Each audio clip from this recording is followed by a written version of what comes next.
think with some people, you need to delve into why they're not feeling comfortable.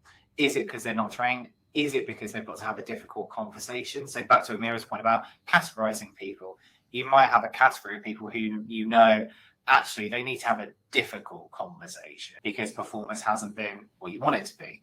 I think this is always the rub with performance management. People view it as a tool to kind of beat people over the head with rather than a supportive mechanism to actually get performance to where we want it to be. And that's both on the manager and on the employee side.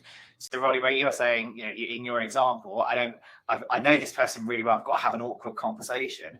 I think you need to acknowledge that with the individual to go, this might feel awkward because I've got some feedback for you that might be out of the norm of our usual conversation. Now, hopefully, that feedback isn't from something that happened 12 months ago.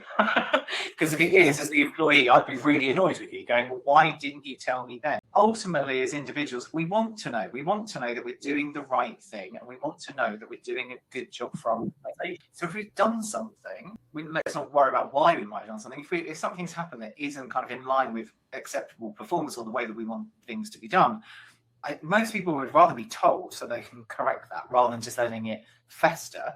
And it's the festering bit that then really tends to irritate people because you'll end up having a conversation with your employee who goes, why didn't you tell me when this happened? I don't even remember the situation you're talking, but it's because you've stalled on it and delayed on it because you feel too uncomfortable. I think there are different things that come to play here. Yes, there is an annual cycle in most organizations, but I think what we're also trying to talk about and get managers into is more frequent, quicker conversation. So then, to Amira's point, it becomes a continuous conversation